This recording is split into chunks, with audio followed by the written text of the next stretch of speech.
అసలు స్టార్టింగే విజువల్స్ చూడండి. సన్సెట్ టైంకి వచ్చాము, పర్ఫెక్ట్ విజువల్స్, భలే నచ్చింది నాకు. అసలు ఈ ఫ్రేమ్లో చూడండి విజువల్స్. బెనోలియం బీచ్కి వెళ్ళే దారిలో చర్చ్ కనిపించింది చూడండి. ఫొటోస్కి వీడియోస్కి మాత్రం బాగుంది. లైటింగ్ చూస్తున్నారు కదా, చూడండి ప్రతి షాక్ ఎంత కలర్ఫుల్గా డిజైన్ చేస్తున్నారో. ఈ పార్కింగ్ దగ్గర ఉండే షాక్ కూడా చూడండి ఎంత బ్యూటిఫుల్గా ఉంది. సో ఇటు సైడ్ కూడా అస్సలు లేరబ్బా, క్రౌడ్ డల్గా ఉంది. చూస్తూ ఉంటే ప్యాలలోం కన్నా ఇది మెయిన్ బీచ్ ఉన్నట్టుంది. గోవాకు వస్తే చాలామంది ఏంటంటే ప్యాలలోం బీచ్, కోలా బీచ్, మహా అంటే కబోదిరామా ఫోర్ట్ ఎక్స్ప్లోర్ చేస్తారు. అలా కాకుండా మీరు ఒక 3-4 డేస్ ప్లాన్ చేసుకుంటే సౌత్ గోవాలో చాలా beautiful, calm and peaceful beaches ఉన్నాయన్నమాట. ఆల్రెడీ మనం లాస్ట్ 2 వీడియోస్లో చాలా బీచెస్ అయితే కవర్ చేసాం. ఈరోజు ఏంటంటే కాకులం బీచ్ అని ఒకటి ఉంటుంది, ఆఫ్ బీట్ బీచ్ అనమాట. అలాగే కోల్వా బీచ్, బెనోలియం బీచ్ అయితే ఎక్స్ప్లోర్ చేయడానికి వెళ్తున్నాం. సో ఇన్ కేస్ ఎవరన్నా మీరు సౌత్ గోవా ట్రిప్ ప్లాన్ చేస్తూ ఉంటే డెఫినెట్గా ఈ వీడియో అయితే కంప్లీట్గా చూడండి, మీకు చాలా యూజ్ఫుల్ అవుతుంది. చాలామందికి తెలియదు సౌత్ గోవాలో ఇన్ని బ్యూటిఫుల్ బీచెస్ ఉన్నాయని చెప్పేసి. జస్ట్ ఆ నార్త్ గోవాకి వెళ్ళి 1 డే ప్లాన్ చేసుకుంటారు సౌత్ గోవా. మీరైతే ఆ మిస్టేక్స్ చేయకండి. నా ప్రీవియస్ 2 వీడియోస్ చూస్తుంటే మీకు ఆల్రెడీ ఐడియా వచ్చేసి ఉండాలా. ఇప్పుడైతే వెళ్ళి లంచ్ చేసుకొని 1 by 1 ఇందాక చెప్పినట్టు మనం ఎక్స్ప్లోర్ చేసుకొని వద్దాం, పదండి. లంచ్ చేసుకొని అయితే స్టార్ట్ అయిపోయా. ఆల్మోస్ట్ 4 అయింది మనం లంచ్ స్టార్ట్ చేసేసరికి. బాగుంటాయి చూడండి ఈ రోడ్లు. నా ప్రీవియస్ వీడియోస్లో కూడా చాలాసార్లు చెప్పాను మీకు, ట్రాఫికే ఉండదు. వీక్ డే ఇది. బైక్ రైడ్ అయితే చాలా బాగా ఎంజాయ్ చేయొచ్చు. అండ్ ప్యాలలోం బీచ్ నుంచి అయితే ఈ కాకులం బీచ్ ఒక 16 కిలోమీటర్స్ ఉంటుంది. హాఫ్ అన్ అవర్ టైం మనకి. హ్యాపీగా రోడ్ జర్నీ చేసుకొని వెళ్ళిపోదాం, పదండి. కాకులం బీచ్ రోడ్ దగ్గరికి అయితే వచ్చేసాం. ఈ మెయిన్ రోడ్ ఉంది కదా బ్యాక్ సైడ్, ప్యాలలోం బీచ్ నుంచి మనకు ఆల్మోస్ట్ ఒక 15 కిలోమీటర్స్ ఉంటుంది, ఒకటే రోడ్డు. సో అలా వచ్చేస్తే ఇక్కడ లెఫ్ట్ చూపిస్తుంది అనమాట. ఈ మెయిన్ రోడ్లో మీకు మ్యాప్లో క్లియర్గా చెప్తుంది. సో ఈ ఆఫ్ రోడ్లో అయితే వెళ్ళాలి. ఇక్కడ బోర్డు కూడా ఉంది, ఎదురుగా కనిపిస్తుందో లేదో మీకు. సో వెళ్ళిపోదాం పదండి. సో మెయిన్ రోడ్ నుంచి ఈ ఆఫ్ బీట్ రోడ్లో వచ్చామనుకోండి, జస్ట్ ముందుకు రాగానే ఇక్కడ మనకి ఇంకో రోడ్ ఉంటుంది, లెఫ్ట్ తీసుకోవాలి. ఇక్కడ ఎంట్రీ ఫీ ఉంటుందన్నమాట, ఒక 50 రూపీస్. ఇక్కడ ఒక 1/2 కిలోమీటర్ వెళ్తే మనకి స్టెప్స్ వచ్చేస్తాయి. కోలా బీచ్ రోడ్ కూడా ఇలానే ఉంటుందన్నమాట. ఆఫ్ బీట్ రోడ్డు ఒక 1 కిలోమీటర్ వెళ్ళాలి. నా ప్రీవియస్ వీడియోలో చూస్తుంటే మీకు అర్థమవుతుంది. పెద్ద డేంజర్ ఏం కాదు, ఎవరు లేరు కదా, చుట్టూరు అడవిలాగా ఉంది కదా అంటే ఏం లేదు, వెళ్ళిపోవచ్చు అనమాట, భయం ఏం లేదు. సో 4 వీలర్స్ కూడా వస్తాయి ఇక్కడ దాకా. ఏంటి ఇక్కడ దాకేనా వెహికల్స్? ఓకే, ఇటు వెళ్ళాలేమో ఇంకా. సో అలా వెళ్ళిపోదాం. నేను ఒక్క చేత్తో డ్రైవ్ చేస్తూ వీడియో తీయడం కష్టం. సో బీచ్ దగ్గర కలుద్దాం. యాక్చువల్గా అక్కడ 50 రూపీస్ ఇచ్చాం కదా ఎంట్రీ దగ్గర, ప్రైవేట్ ప్రాపర్టీ అని చెప్పేసి. అసలు ఆడ ఏమి ఇవ్వాల్సిన అవసరం లేదు, వాళ్ళు రిసిప్ట్ కూడా ఇవ్వలేదు. కాస్త ముందుకు వెళ్తే ఎంట్రన్స్ ఉంటుందంట. ఆ మెయిన్ రోడ్లో మనం బోర్డు చూపించాను కదా చూడండి, అక్కడ కాకుండా ఇంకాస్త ముందెళ్ళండి, ఇంకో వే ఉంటుంది, అటు నుంచి వచ్చేయచ్చు. దీనికి ఎంట్రీ టికెట్ ఏం లేదు, నాకు వేరే వాళ్ళు చెప్పారు ఇక్కడ. సో ఈ విధంగా వీళ్ళు ఎక్కడ పడితే అక్కడ దోచేసుకుంటా ఉంటే ఎలా వస్తారు చెప్పండి. అసలు స్టార్టింగే విజువల్స్ చూడండి. సన్సెట్ టైంకి వచ్చాము, పర్ఫెక్ట్ విజువల్స్, భలే నచ్చింది నాకు. ఈ వ్యూనే వర్త్ అనిపించింది. సో ఇలా ఇటు సైడ్ అయితే కొన్ని స్టెప్స్ దిగి వెళ్ళాలి, పదండి బీచ్ దగ్గరికి వెళ్దాం. కింద చూడండి అసలు ఎంత బాగుంది.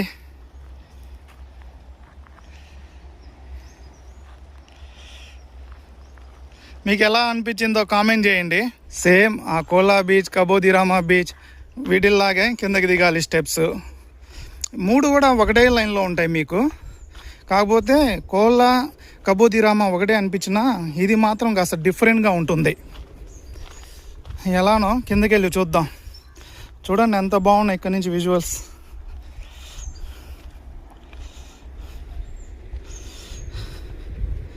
సో ఇన్ కేస్ మీరు గోవా ట్రిప్ ప్లాన్ చేస్తే నేను చాలాసార్లు చెప్పా, వేస్ట్ బీచెస్ కాకుండా బాగా కలంగూడ్ ఇటువంటి బీచెస్కి రండి.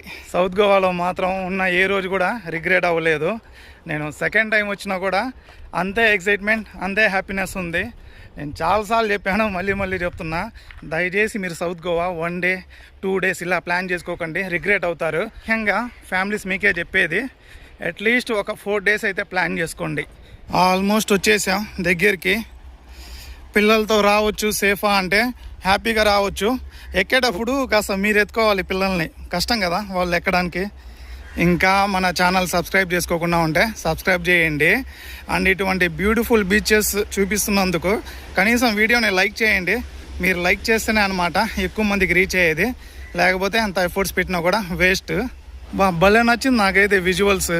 ఆ సన్సెట్ పడతా మీకు వీడియోలో ఎలా ఉందో కానీ బీచ్ దగ్గర వెళ్ళకముందే నాకు భలే నచ్చింది. వచ్చేసాం పైనుంచి. డైరెక్ట్ సన్సెట్ కొడుతుంది కాబట్టి వీడియో అయితే క్లారిటీగా రాకపోవచ్చు మీకు, బట్ నా మాటల్లో నా ఎగ్జైట్మెంట్లో అర్థం చేసుకోండి. అసలు ఈ ఫ్రేమ్లో చూడండి విజువల్స్. గోప్రోని భలే మిస్ అవుతున్నా నేను ఈ విజువల్స్ చూసినప్పుడల్లా. ఇంకా డిలే చేయకుండా కిందకి దిగేద్దాం పాండి. So this is Kakulam beach.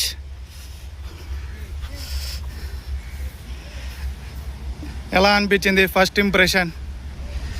ఇంకా ముందుకెళ్ళి చూపిస్తా. ఫోటోగ్రఫీకి ప్రతి బీచ్ నెక్స్ట్ లెవెల్లో ఉంది సౌత్ గోవాకి. కోలా బీచ్, కబోదిరామా బీచ్ అండ్ ఇది ప్యాట్నం బీచ్ అన్నీ కూడా చూడండి. అసలు క్రౌడే లేదు మీకు.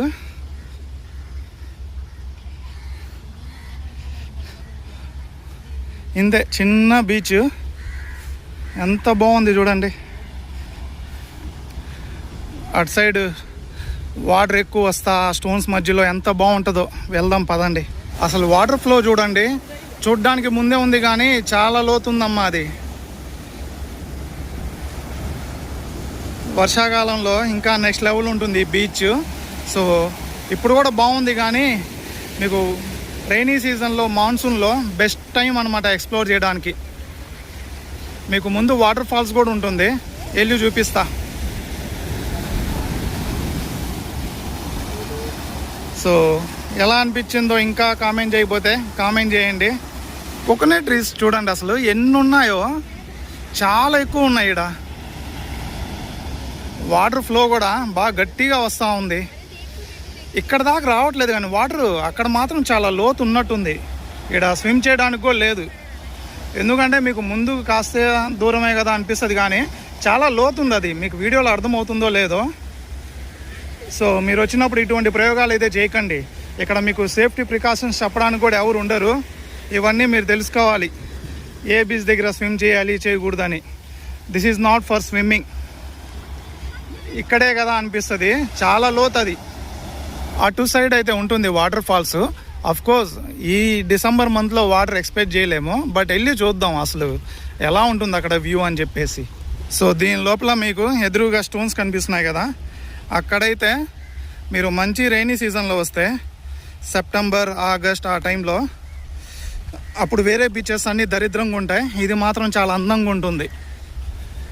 ముందుకు వెళ్దాం. వాటర్ లేవు కానీ బస్ స్లోగా వస్తున్న వాటర్ సౌండ్స్ అయితే వినిపిస్తున్నాయి. మీకు వీడియోలో వినిపిస్తున్నాయో లేదో. అండ్ ఇక్కడ బ్యూటిఫుల్ ఒక బీచ్ షాక్ కూడా ఉంది. అలా వ్యూ ఎంజాయ్ చేస్తా తినొచ్చు. అఫ్ కోర్స్ రేట్లు దారుణంగా ఉంటాయి. సో ఇదమ్మా కాకులం బీచ్. వద్దామా వద్దా, ఇది కిందకి దిగాలని నాకు తెలుసు, అంత ఓపిక లేదు. అందులో ఇది మాన్సూన్లో బాగుంటుంది, ఇప్పుడు వెళ్తే వేస్ట్ ఏమో అనుకున్నా. లేదు, వర్తే. సమ్మర్లో ఎలా ఉంటుందో నాకు తెలియదు కానీ డిసెంబర్ మంత్లో మాత్రం చాలా బాగుంది. ఇందా చెప్పినట్టు రైనీ సీజన్లో బెస్ట్ టైం అనమాట ఈ బీచ్ ఎక్స్ప్లోర్ చేయడానికి. ఇప్పుడైతే నెక్స్ట్ బీచ్ దగ్గరికి వెళ్ళిపోదాం. దిగేయడం ఈజీగా దిగేసాం కానీ ఈ స్టెప్స్ ఎక్కడమే అసలైన టాస్క్. ఇందాక మనం లెఫ్ట్లో తీసుకొని 50 రూపీస్ కట్టాం కదా, అది కట్టాల్సిన అవసరం లేదు. స్ట్రైట్ వెళ్ళిపోండి, రోడ్ వస్తుంది. దీనికి ఏం అఫీషియల్ పేమెంట్ లేదనమాట, ఎంట్రీ ఫీ. నెక్స్ట్ బెనోలియం బీచ్కి వెళ్తున్నాం. నేనైతే భలే ఎంజాయ్ చేస్తున్నా ఈ రోడ్ జర్నీ. ఈ లోకల్స్ కూడా అన్నిసార్లు తిరగరేమో, భలే నచ్చేసా నాకు పిచ్చి పిచ్చిగా. బీచ్ విజువల్స్ కూడా అఫ్కోర్స్ చాలా బాగున్నాయి, ప్లెజెంట్గా. ఆ సన్సెట్ విజువల్స్ చూస్తున్నారు కదా, వర్తే. అండ్ ఈ బెనోలియం బీచ్ కాకులం బీచ్ నుంచి కాస్త లాంగే అనమాట, 30 కిలోమీటర్స్ ఉంటుంది. సో మీరేందంటే నేను ఎక్స్ప్లోర్ చేసిన ఆర్డర్లోనే ఎక్స్ప్లోర్ చేయకండి, మీకు అంతా నేను ఫిల్టర్ చేసి ఫుల్ టూర్ ప్లాన్ వీడియోలో చెప్తాను. ఫస్ట్ డే ఎలా ఎక్స్ప్లోర్ చేయాలి, సెకండ్ డే ఎలా ఎక్స్ప్లోర్ చేయాలి అండ్ వీటిలో ఏ బీచెస్ ఎక్స్క్లూడ్ చేయాలని చెప్పేసి. బెనోలియం బీచ్కి వెళ్ళే దారిలో చర్చ్ కనిపించింది చూడండి, చాలా బ్యూటిఫుల్గా ఉంది. చాలా దూరం ఉందబ్బా బెనోలియం బీచ్. రోడ్ జర్నీ బాగుంది కాబట్టి సరిపోయింది, ఇంకా వెళ్ళాలి మనం. బెనోలియం బీచ్ దగ్గరికి అయితే వచ్చేసాం. కాస్త ఎర్లీగా వచ్చి ఉండాల్సిందే. ఈ పార్కింగ్ దగ్గర ఉండే షాక్ కూడా చూడండి ఎంత బ్యూటిఫుల్గా ఉంది. సో ఇదమ్మా బెనోలియం బీచ్. డే టైం వస్తే మీకు ఇలా వాటర్ స్పోర్ట్స్ కూడా ఉంటాయన్నమాట, స్పీడ్ బోట్ ఇవన్నీ కూడా. సౌత్ గోవాలో అయితే తక్కువ బీచెస్ దగ్గర ఉంటాయి. ఎక్కడ కూడా మీకు లౌడ్ మ్యూజిక్ అనేదే లేదు చూడండి. బాగా అనిపిస్తుంది కదా ఇక్కడ నుంచి ఈ షాక్ విజువల్స్. సో ఇటు సైడ్ వెళ్దాం, అటు సైడ్ కూడా చాలా ఉన్నాయి. ఇది కూడా చాలా పెద్ద బీచ్, బెనోలియం బీచ్. నేను మీకు డే టైంలో చూపించాల్సింది, కాకపోతే ప్రతి బీచ్ డే టైంలోనే చూపిస్తున్నా కదా. సో నైట్ టైం ఇక్కడ కాస్త హ్యాపెనింగ్ ఉంటుందని చెప్పేసి కాస్త ఇంటెన్షన్గానే బయలుదేరా నేను లేట్గా. ఇక్కడికి వచ్చి చూస్తే అసలు క్రౌడే లేదు. మేబీ నేను సాటర్డే సండే అలా వచ్చి చూపించాల్సింది మీకు. సో ఇటు సైడ్ కూడా అస్సలు లేరబ్బా, క్రౌడ్ డల్గా ఉంది. చూస్తున్నారు కదా, బీచ్ షాక్స్ ఏమో చాలానే ఉన్నాయి.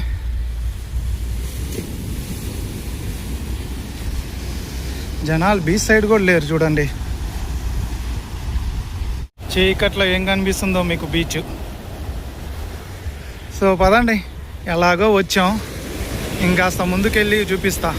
కాకపోతే మీకు అర్థమవుతుంది కదా, క్రౌడ్ అనేది అస్సలు లేదు. షాక్స్ మాత్రం చాలా ఉన్నాయి. క్యాండిల్ లైట్ డిన్నర్ చేస్తూ ప్రశాంతంగా ఎంజాయ్ చేయాలనుకున్న వాళ్ళకి బెస్ట్ ఆప్షను. ఎవరైతే కాస్త మ్యూజిక్ ఆ వైబ్ ఎక్స్పెక్ట్ చేస్తారో వాళ్ళకైతే రాంగ్ ఆప్షన్. ఇంకా వీడియో లైక్ చేయకుండా ఉంటే మర్చిపోకుండా లైక్ చేయండి. అలాగే ఛానల్ని కూడా అయితే సబ్స్క్రైబ్ చేసుకోండి. కాస్త 25,000కి తీసుకెళ్ళండి ఆ సబ్స్క్రైబర్స్ కౌంట్ని. చాలా పెద్దది ఈ బీచ్. ఇలానే ఇంకా వెళ్తూ ఉంటే వస్తూ ఉంటుంది. మనకి నడిచే ఓపిక కూడా లేదు, అంత హ్యాపెనింగ్ కూడా లేదు కాబట్టి ఇంక ఇక్కడి నుంచి అయితే వెళ్ళిపోదాము. సో ఇది బెనోలియం బీచ్. పదండి, నెక్స్ట్ కుదిరితే కోల్వా బీచ్కి వెళ్తాను, పక్కనే ఇక్కడ నుంచి. అది కూడా కవర్ చేస్తే మోస్ట్లీ మనం అన్ని బీచెస్ కవర్ చేసినట్టు ఉంటుంది. ఫొటోస్కి వీడియోస్కి మాత్రం బాగుంది లైటింగ్. చూస్తున్నారు కదా, చూడండి ప్రతి షాక్ ఎంత కలర్ఫుల్గా డిజైన్ చేస్తున్నారో. నెక్స్ట్ ఏంటంటే కాసేపు ఇక్కడ రిలాక్స్ అయ్యి ఇక్కడ నుంచి కోల్వా బీచ్ జస్ట్ 3 కిలోమీటర్స్ అనమాట. అది పెండింగ్ పెట్టడం ఎందుకు, అది కూడా ఎక్స్ప్లోర్ చేద్దాం. దీంతో మనం ఆల్మోస్ట్ అన్ని బీచెస్ అయితే సౌత్ గోవాలో ఎక్స్ప్లోర్ చేసినట్టు అవుతుంది. కోల్వా బీచ్ దగ్గరికి అయితే వచ్చేసాం. ఇక్కడ బాగానే కనిపిస్తుంది హ్యాపెనింగ్. ఇంకా బీచ్ 200 మీటర్స్ ఉంది, బట్ రెస్టారెంట్స్ కానీ క్రౌడ్ కానీ షాపింగ్కి బాగానే కనిపిస్తూ ఉన్నారు. చూస్తున్నారు కదా, షాప్స్ అయితే బాగానే ఉన్నాయి. అండ్ స్ట్రీట్ సైడ్ బండ్లు కానీ తినడానికి. ఇది మంచి హ్యాపెనింగ్ బీచ్ ఉన్నట్టుంది. అంటే తెలుసు నాకు కోల్వా బీచ్ మెయిన్ బీచ్ అని చెప్పేసి, మరీ ఇంత మెయిన్ బీచ్ ఏమో అనుకోలేదు. చూస్తూ ఉంటే ప్యాలలం కన్నా ఇది మెయిన్ బీచ్ ఉన్నట్టుంది. చూస్తున్నారు కదా షాపింగ్కి. అండ్ రోడ్డు కూడా బాగా పెద్దగా ఉంది.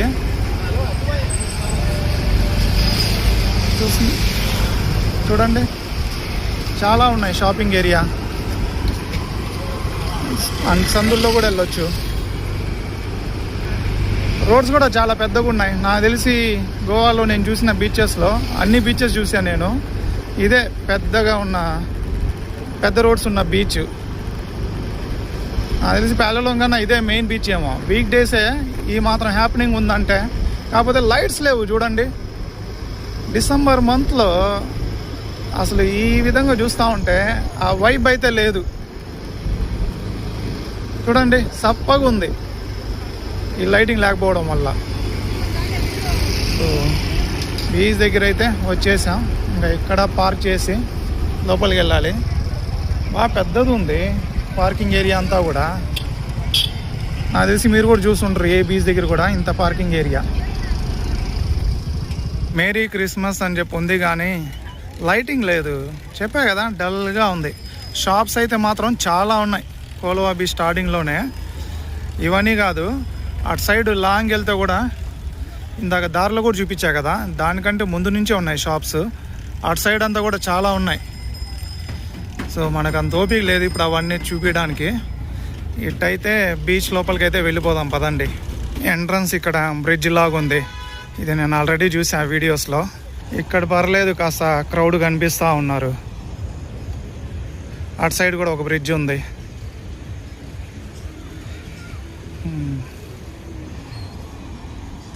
మేబీ డే టైంలో కవర్ చేయాల్సిన బీచ్ ఏమో ఇది. అట్లీస్ట్ 5 o'clock ఆ టైంలో, అప్పుడు ఇంకా బాగుండేది. ఇక్కడ కూడా మీకు వాటర్ స్పోర్ట్స్ ఉంటాయి. సో ఓవరాల్గా మీకు ఏంటంటే వాటర్ స్పోర్ట్స్ మోబూర్ బీచ్ ఏంది, ఎప్పుడు అది ప్రొనౌన్సియేషన్ రాదు, అక్కడ బెనోలియం బీచ్ అండ్ కోలువా బీచ్, మెయిన్ ఈ 3 బీచెస్లో ఉంటాయి. క్యావిలిసం బీచ్లో కూడా ఉంటాయి అనుకుంటా, ఐఎమ్ నాట్ షూర్. సో ఈ బీచెస్లో అయితే ప్లాన్ చేసుకోండి ఇన్ కేస్ మీరు కంప్లీట్ సౌత్ గోవా ఎక్స్ప్లోర్ చేసి వాటర్ స్పోర్ట్స్ కూడా పర్ఫామ్ చేయాలనుకుంటే. సో ఇటు సైడ్ అయితే షాక్స్ ఉన్నాయి.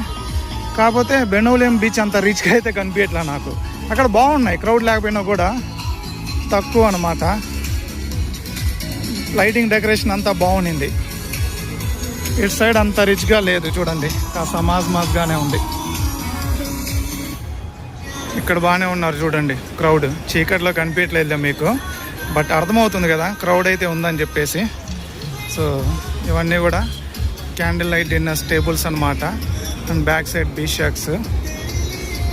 బాగుంది క్రౌడ్. వీక్ డేస్లోనే ఇంత ఉందంటే సాటర్డే సండే ఇంకా ఎక్కువ ఉంటారు ఇక్కడ, అర్థమవుతూ ఉంది. కాకపోతే నాకు బెనోలియం బీచే బాగా నచ్చింది. మెయిన్ క్రౌడ్ తక్కువ ఉంది, కాస్త దీనికన్నా రిచ్ అనిపించింది. లైటింగ్ డెకరేషన్ కానీ, బీచ్ షాక్స్, ఈవెన్ బీచ్ కూడా, ఇది కూడా పెద్ద బీచే. వెళ్తూ ఉంటే మీకు వస్తూనే ఉన్నాయి. సో కోల్వా బీచ్ నుంచి అయితే బయటికి వెళ్తూ ఉన్నా. ఆల్మోస్ట్ ప్రతి బీచ్ అయితే మనం ఎక్స్ప్లోర్ చేసాం సౌత్ గోవాలో. నేను నెక్స్ట్ వీడియోలో డీటెయిల్గా మీకు ప్లాన్ ఇస్తాను. ఏ బీచెస్ ఎలా ఎక్స్ప్లోర్ చేయాలి, ఏవి అవాయిడ్ చేయాలి, అండ్ ఎక్కడెక్కడ స్టే చేయాలని చెప్పేసి A to Z డీటెయిల్స్ అయితే కవర్ చేస్తాను దాంట్లో. ప్రజెంట్ అయితే ఈ వీడియోకి లైక్ చేయండి అండ్ ఛానల్ని అయితే సబ్స్క్రైబ్ చేసుకోండి. See you in the next vlog. Thanks for watching.